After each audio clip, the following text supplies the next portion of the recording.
Hey everyone, happy Thursday. Hope you're having a great week. June is right around the corner. Hard to imagine that summer's already going by so fast in Alaska. We kind of really hold on to these days because summer solstice is coming, and as soon as summer solstice hit, we go in the opposite direction and start losing daylight. So we're still gaining daylight right now. Ben and I went to bed really late the other night, and it was like 11:30, quarter to 12, and it's still pretty light out that we could be outside mowing the yard, which are the days that we love in Alaska. When you join me, pop in the comment section where you're joining me from. I feel like I've kind of been haven't done Facebook Live on this page in a couple of days, so I'm feeling disconnected from you. So pop in that section and let me know where you're joining me from. I'm super excited to have my nephew, Rob Heath, with me today. He is in my hometown, well, close to it in Michigan. And I invited him to join me today because I know I have learned so much about our food industry through Rob and my brother Bob, who have a chicken farm, and it's a different chicken farm. And the reason I invited him to join me today is I'm concerned that you and your practice members may be throwing money away that you don't need to, all because we've been sold this idea of, hey, buy organic. And I'm not here to say that organic is bad. I'm here to say there's more to the story. So Rob, thanks for joining me. Yeah, thank you for having me. Absolutely. And you may all see a child run back and forth in the background. Rob and his wife Stephanie just had baby number 4, little Annie Hazel. And so they are a true working family. Stephanie is an occupational therapist, and Rob has his degree in videography as well. He works on the farm with my brother. So we all love family businesses, and they have a true one. You'll see them running around in the background. So Rob, let's talk about, what does farm pastured organic chicken really mean? And let's start with, why did you guys get into this? Sure. So let's start with why we got into this. For those of you that don't know, my Aunt Barb is a farm girl raised out on the farm over in Milan, Michigan. And that's what my dad and my grandpa, Aunt Barb's father, did. Our family had been farmers for 3 or 4 generations doing corn and soybeans. And dad and grandpa had to eventually get out of the business because they both got really sick. And they got really sick from, as many of you may know, the high chemical amount that's used on these crops to get them to grow without any bugs or weeds growing. And, I can't speak for grandpa, but my dad almost died from this chemical exposure. And so that kind of set them, my dad and my mom and my grandpa as well, on a path of considering alternative health. We've all been aware of chiropractic. Our family have also been a family of chiropractors going on for a couple of generations. And so alternative health is definitely something that's been on our radar. But at that point, we had not considered how important the food that we eat is to contributing to overall health. And so that's how we got on this path of starting this farm.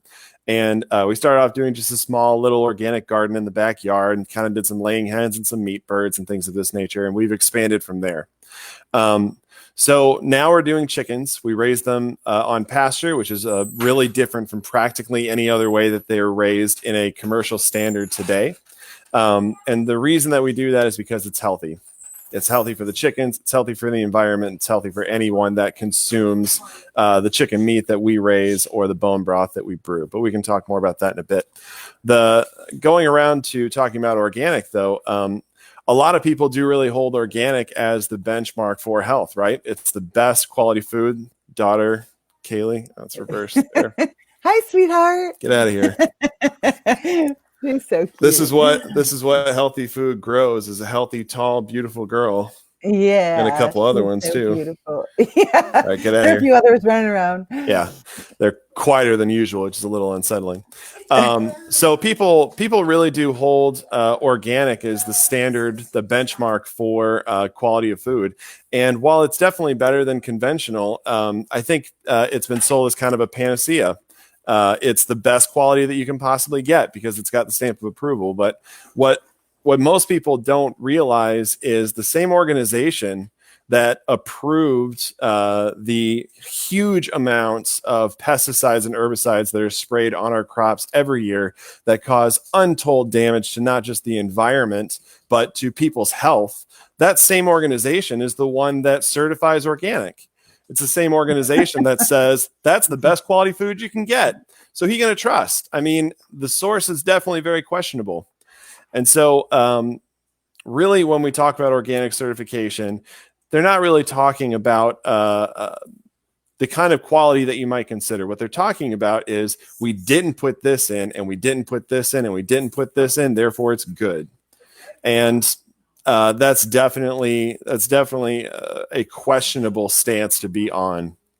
The reason that we are on a different path than organic is because what we do is not just focus on what we don't put in. We do everything as naturally as possible. And so our method for growing chickens, having them out on pasture, is to essentially let them do what chickens do. We feed them the feed that they need to sustain themselves, but otherwise they get to live the way the chickens are supposed to live, scratching at the dirt, eating grass, eating clover, eating bugs, taking dirt baths, getting fresh air and sunshine, plenty of space to move around. We move them onto a different spot on pasture 2 times a day, and they're very inquisitive creatures. They're really curious, so they like to be on a new spot and they check things out. They get to be really happy animals. And in turn, that turns out a really quality product, not just from a flavor standpoint, which they definitely are, but also from a nutrition standpoint. They are incredibly dense with nutrients, much more so than any organic chicken you could find anywhere else. That's interesting. I think in our minds, we think organic, so it has all of this stuff. But what you're saying is organic is really just saying it doesn't have these things, but that doesn't mean it's a quality product. That's right. That's right. And so the other thing that people that are in the know kind of attribute to organic is that there's no pesticides and no herbicides, essentially chemical free. And that's not true. And in fact, the standard for organic certification, the standard for the things that they use to still do pesticides and herbicides, which are still something that's very common in organic farming, is they say you can't use the bad chemicals. You can only use naturally occurring products to handle the pesticide and the herbicide side. However, because they are naturally derived, they are not as chemically potent as the stuff that they use on conventional crops. So instead of using maybe a tablespoon of Roundup on some crops, you use 5 or 6 cups of some other stuff that's not been certified, that they don't know the effect that it has on the environment. They don't know what it has, what effect it might have on local water sources and things of this nature. The higher concentration of these naturally derived chemicals in many cases is even more harmful than the conventional stuff that they use, the Roundup. And so really, when we look at it, organic, it's a step up from conventional, but it is not the incredible product that everyone seems to think that it is. And it's unfortunate, but it's where farms like ours can step in and help educate people on a better way to do things, both for their health and for the health of the environment. And I think of chickens like kids. It's better to have kids outside getting dirty and exploring their environment, and maybe they eat a rock or eat some dirt or whatever. That's good for them. It makes their mind think. It makes their body move. And if we're going to consume the best meat products, you would think that that's better. I mean, there's no argument, and obviously being an Alaskan, a salmon that we catch versus a farm raised salmon, right? Like now we know the farm raised salmon are like full of all kinds of chemicals and are worse for you than not eating it at all. So the same is true with chicken. So then when someone's at the store buying chicken, how do you become a discerning shopper? It's tough. It's definitely tough. The main issue is it's hard to look past the chicken where you could get 20 pounds of it for $10 because you know that that's so many meals that that can feed your family, and that's for sure true. And it's definitely better for you to buy that chicken and cook it yourself than to go out and eat per se. But the people that are really looking for the quality chicken that they can get at their grocery store, they need to be looking for things like pastured on the title. That's really, really, really important, because even organic, even when you see things that say like organic or cage free or free range, those are not necessarily a regulated term. So it could mean anything. And a lot of these farms that raise chickens on a mass scale, they're considered cage free, even though they're crammed into spaces where they can't stretch their wings out or move very much.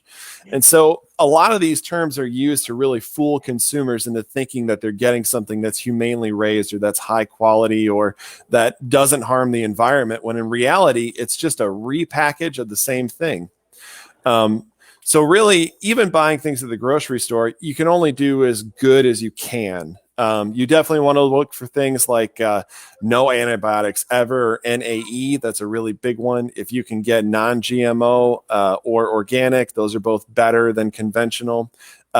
Something that either has some mark of certified humane or something of that nature. Those are all better options. And really, to be perfectly honest, the more money you spend on it, the better quality it's going to be. But the only thing that can guarantee, that can really give you peace of mind that you know that you got a good quality product that's been raised humanely, that is nutrient dense, that's going to be better for your family than any other product that's available, is to find a farmer that you can buy from. And I know that's kind of difficult for you guys in Alaska. But everywhere else in the U.S., we get ours right down the road, and we do can. You know, one thing I love is that we can go to the farm. You know, we go and we got to be there when they were transferring their bees. They had just got their bees in, so we got to see that whole process. And I mean, it's a husband and wife, and they have a, what is it called? Not a hobby farm. It's called a cottage industry or something, right? And so if you're in Michigan or Ohio or Indiana, and you want to be able to go and see the Happy Chickens farm, which is what Rob and my brother have started, you can drive there. You can see the farm. You can see them moving the chickens all over the place. They have these huge mobile pastures where they move them. So I love that pastured is not the same as cage free. Pastured is not the same as, what was the other one? Cage free and free range. I always thought free range and pastured were the same. And so, you know, for those of you who are really label savvy, it's kind of like, I think of like the no fat or low fat movement that happened years ago. And so what happened is everyone started looking for no fat or low fat, thinking, well, now I can just eat more of it. And everyone got really fat in the no fat era, right? And now we have, oh, it's got to be organic and it's got to be free range. And so they know how to play the system, because their whole goal obviously is to sell their product, which I get that. But as consumers, we have to make sure that we know what we're buying and have that awareness to buy good stuff. And so what you guys do then is you have pastured chickens, which then are going to lead to a better product. And, you know, I want to talk about the issue of the dollars that we spend. And I encourage all of you who are budget conscious, which I think is also a really good habit, to recognize we need fewer calories than we think we do. You know, like, it's not a big secret as Americans, we overeat, and I'm totally guilty of that we don't need a chicken breast that's this big, right? Like, it can be a lot smaller. And when you're really feeding your body good nutrients, you don't need a lot. For those of you who've seen any of the videos of our house and the work that Marty Rainey's family has done, whether it's our fireplaces or our rock floors, one of his sons' name is Miles, and he's an animal. Like he's a little guy, but he's super, super strong and super fit. Keep And talking about Miles. I'll be right back. yeah, you're fine. And does these unbelievable hikes and bike rides and cross country skiing and like just incredible. And at any rate, we had done dinner. There's baby Annie. Oh, I haven't even gotten to see her except in pictures yet. Annie girl just woke up from her nap. A family farm right there. Mm-hmm. So at any rate, he eats like total vegan. And Ben and I had just had like these awesome fillets and shrimp, and we had made too much. And so I said to him, "Hey, do you want some?" And Miles was like, "No." And he like shows me this hand of like he's got seeds. Like that's all he was eating for the whole day to sustain him. And Ben and I were both like, maybe we don't need this big, huge hunk of meat and shrimp and everything else. So, I encourage you to really consider being more savvy about, especially we're talking about organic, and we're specifically talking about chicken, obviously here today, and pastured. So, Bobby, how can individuals find out more about the chickens that you raise and become more educated? Sure. On the note of eating less, I've been on an intermittent fasting diet for about 2 years. I can live off of about 1,200 calories a day. And so that's awesome. It's really good to not be connected, like so dependent on food and making sure that you're getting your 3 square meals a day. It's really freeing. And also I've lost about 40 pounds. So check that out. Wow. Yeah. So people that want to know more, definitely check out our Facebook page. We have information on there that you can read, and we're posting all the time. So that's facebook.com/Heath Farms Pastured Chicken. You can also check out our website, which is happy-chickens.com. We have a lot of good information on there. But really, the best way I would think to learn about, in a tactical way, a tactile way, learn about the difference between what you can get in the store and what you can get from a farmer is to find a farmer. Go hang out with them. They always need help. If you can find a farmer nearby, within maybe 30 or 40 miles, go help them shovel some chicken poop sometime and ask questions. That's a really great way to get more connected to your food, which is something that's really important to us in the U.S. We're very disconnected from our food. Whenever we talk about needing to process our chickens, we have to say process, because that any other word is going to sound uncomfortable. When really what we're doing is, cutting chickens' heads off and ripping their guts out. But we can't say that because people are so disconnected from their food that to think of it as an actual living thing is grotesque to people, which is so strange. And it's not been that way ever in our history as a species or as Americans. And it's only been within the last maybe 40 or 50 years that that's been the case. And so find a farmer, go help them out, get connected to your food and learn. And learning is going to breed more of a desire to get out and learn more. There's going to be more opportunities to research these things on the internet, but really seeing a small farm, not going to a huge chicken farm that's got 20,000 chickens shoved into a barn. Go to a small farm where they're just raising enough for their community.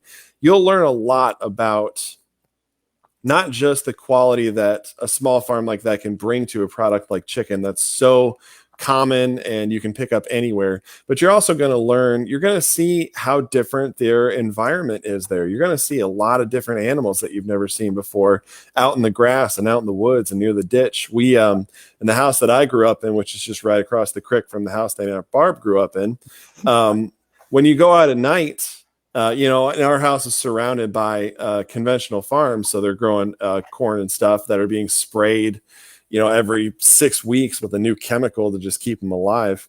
And so growing up, when you'd go outside at night during the summertime, it'd be dead silent. There might be a few crickets, but that's it.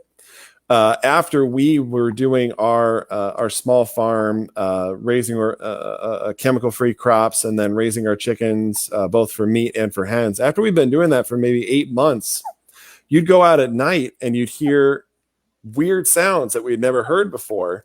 And it took us a few months, and it wasn't just one or two sounds. It was like a din. It was hard to hear each other when you would be talking outside. And we figured out later that it was frogs. We'd never heard frogs at our house before. And the reason that they were there was the environment around our house, because of this natural farm that we had grown up, new animals were coming in. Yeah. And getting to see new plants showing up. We also saw several snapping turtles that would come up the creek. And we hadn't seen that very often. That's wild. And that all speaks to being in harmony with the environment, being in harmony with the earth, and doing good for not just your animals, not just for your people, but also for the environment. And learning about the difference between a small farm and a large farm will really pique your interest in that area. And be careful when you go down that path, because it's hard to stop. Yeah. I mean, you being connected. I mean, obviously as chiropractors, that's what we're about. Connection above, down, inside out. And so I just encourage you all to check out happychickens.com. They also are producing bone broth, which we all know is super healthy for ourselves and our practice members. And Bobby and I will be coming on again in a couple weeks to talk more about bone broth and how it's something that you can offer in your practice to really just boost the immune system and boost the overall health of your practice members, especially as our country gets opened back up. It may be a great fit for your practice. So in the meantime, please go to happychickens.com. As well, you can go to Heath Farms Pastured Chickens on Facebook and learn more, or just reach out. Make sure, Bobby, that you put all of those in the comment section so individuals can find out more. And if you have questions, you can also ask me. And I kind of have a direct link to these guys. This is my nephew, my great niece, and my brother. So all of you have an awesome day. Bobby, thank you so much for joining me. Give a hug and kiss to your wonderful family. And to those of you who are joining me in 13 minutes for our United We Win webinar series, I'll make sure that I pop that link in the comment section. This is the last week for the free webinar. So you'll want to join me and click on over there. So all of you have a great day, and I'll see you in 13 minutes. Bye. Have a good one.